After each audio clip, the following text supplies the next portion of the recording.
कि मेरी पत्नी उर्मिला को मैं त्याग के आज मैं अपने भाई के साथ क्यों आया हूँ, मुझे तो उनके पास वापस जाना। अभी ऐसे विचार को हमारे भगवान श्री रामचंद्र जी ने जाना और लक्ष्मण से कहा कि लक्ष्मण भैया ऐसा करो, इस क्षेत्र की मट्टी को लेकर के तुम एक कोठी बनाओ और अपने साथ लेकर। अब लक्ष्मण जी उनके साथ जा रहे हैं, आगे आगे सीता जी, पीछे पीछे राम जी, उनके पीछे लक्ष्मण जी। रास्ते पर गलत विचारों के साथ ये यात्रा करते रहे लक्ष्मण जी, क्योंकि सीता जी के भाव नहीं बदले। सीता जी तो अपने रामचंद्र जी के साथ अपने पति देव की अर्धांगिनी थी, तो पति धर्म निभा रही थी। लक्ष्मण जी के मन में नाना प्रकार के गलत विचार आते रहे। मैं तो अपने राजमहल में ही अच्छा था, मेरी माता को कितनी चिंता हो रही होगी, मैं क्यों अपने भाई के साथ आया, मैं जबरदस्ती इनके साथ में आ गया। तो क्या हुआ, रास्ते की यात्रा में एक सरोवर आया। राम जी ने कहा कि लक्ष्मण तुम ऐसा करो, यहाँ पे जाकर के स्नान करो। तो लक्ष्मण जी ने अपने कपड़ों की पोटली को उतारा है और सरोवर में जाने की पूर्व आचमनी करी। उनके विचार कितने शुद्ध हो गए, मैं तो कितना बड़भागी हूँ कि विष्णु जी के अवतार मेरे भगवान, मेरे भैया श्री राम है और मुझे उनका सेवा करने का परम सौभाग्य प्राप्त हुआ। मैं कितना भाग्यशाली हूँ कि मुझे लक्ष्मी स्वरूपा सीता माँ जैसी भाभी मिली। हमने तो राजभवन के नाना प्रकार के भोजन तो कितनी बार करे हैं, पर मैं कितना बड़भागी हूँ कि सीता माता मेरी भाभी श्री केवल और केवल मेरे को ही भोजन बना के खिला रही है, और जो मेरे अन्य दो भ्राता हैं भरत और शत्रुघ्न, उनको ये सुख प्राप्त नहीं हो रहा। बड़े विचार परिवर्तित हो गए। फिर उसके बाद जैसे ही लक्ष्मण जी ने स्नान करने के पश्चात पोटली उठाई, फिर पोटली उठाते हुए फिर उनके विचार बदल गए। मैं कहाँ आ गया वन में इनके साथ, जाते रहे। बोले कि आज मेरे पास में चरण पादुका नहीं है, आज मेरे पास में रथ नहीं है, मैं जंगल की यात्रा में अपने भ्राताश्री के साथ क्यों कर रहा हूँ। अगर वनवास हुआ था तो मेरे भाई को हुआ था, मुझे थोड़ी हुआ था, मैं क्यों आ गया। अब राम जी ने कहा कि ऐसा करो लक्ष्मण, जो मट्टी का था आपने ढल्ला अपने पास पोटली में रखा था ना, वो ढल्ला उठा करके फेंक दो। भ्राताश्री की आज्ञा मानी और उस मट्टी के ढल्ले को लेकर के फेंक दिया।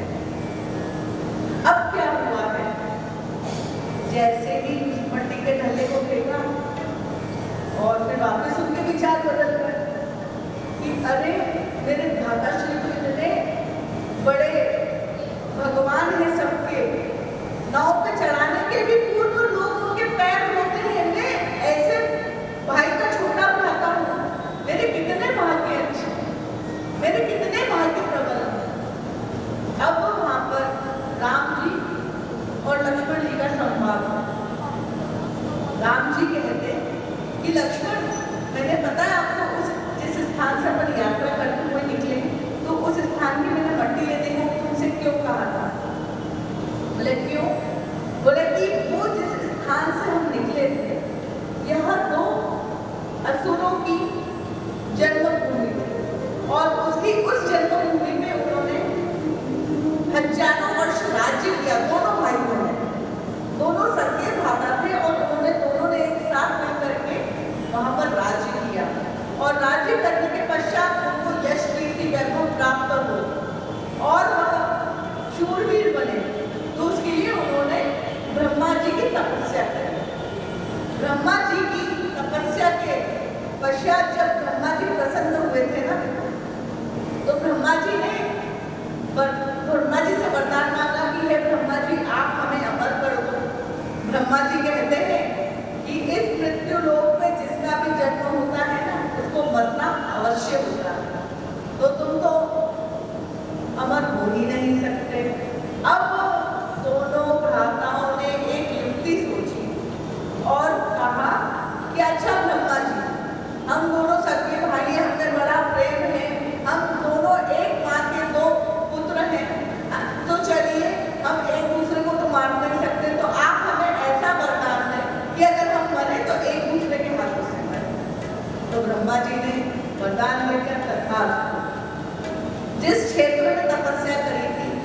क्षेत्र में उनको आशीर्वाद मिला।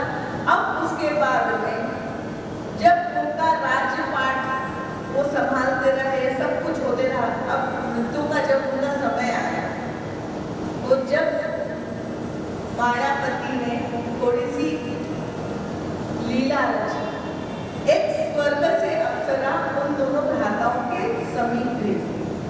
दोनों इतने शूरवीर असुर थे, उन्होंने किसी के ऊपर हिंसा नहीं की, पर अब देखो जो असुरी स्वभाव होता है, मात्र एक अप्सरा स्वर्ग से मृत्यु लोक पे आई।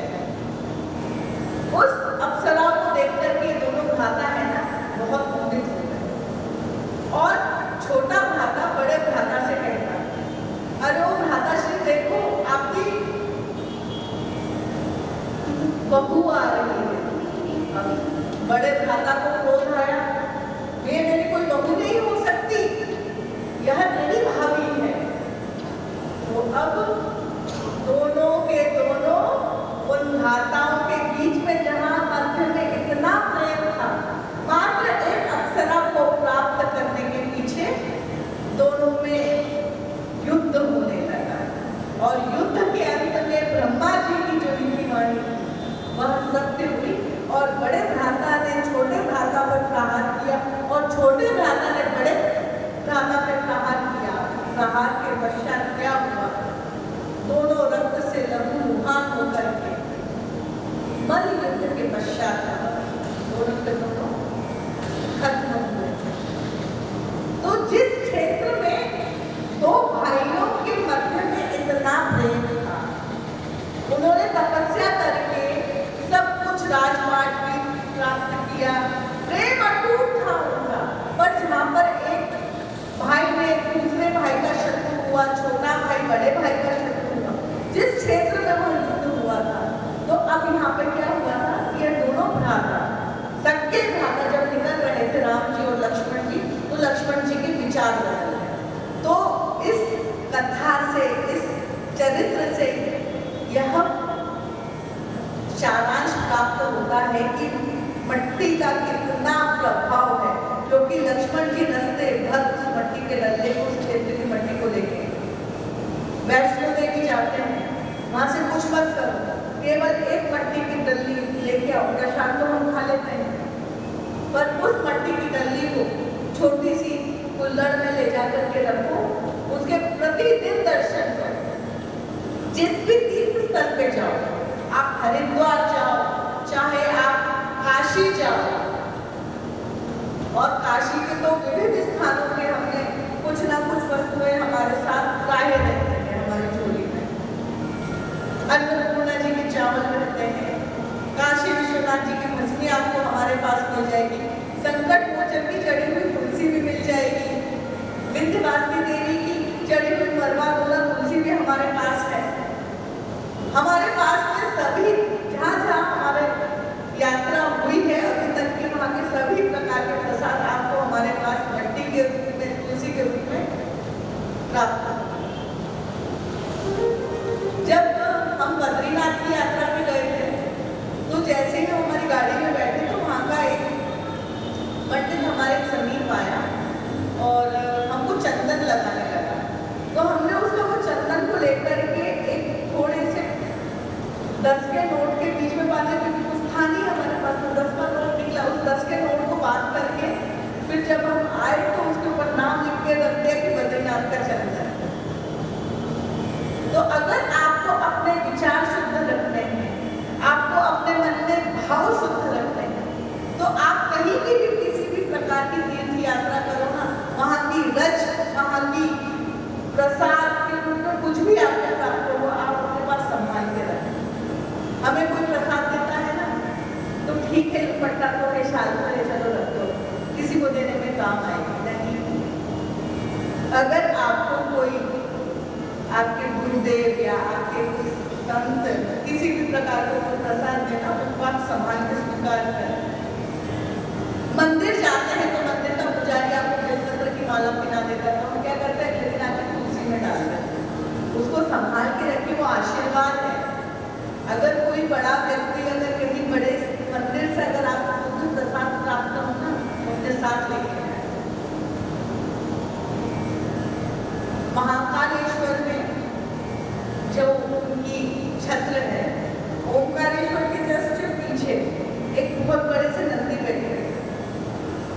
पत्थर की। और अगर सीधे हाथ में देखेंगे तो वहाँ पर नीलकंठेश्वर महादेव है और उसी के पीछे से एक रास्ता गया है कोटेश्वर महादेव के। अब ये कोटेश्वर महादेव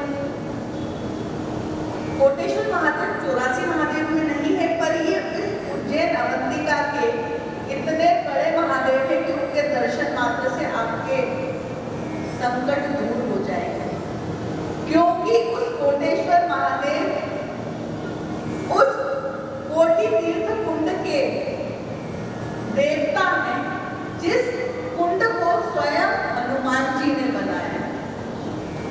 पौष मास की कृष्ण पक्ष की अष्टमी तिथि को इस अवंतिका क्षेत्र में हनुमान जयंती बनाई जाती है। और उत्तर भारत में हनुमान जयंती रूप चौदस के दिन बनती है, कार्तिक मास के शुक्ल पक्ष के 14 में। और हमारे इधर मध्य भारत में हनुमान जयंती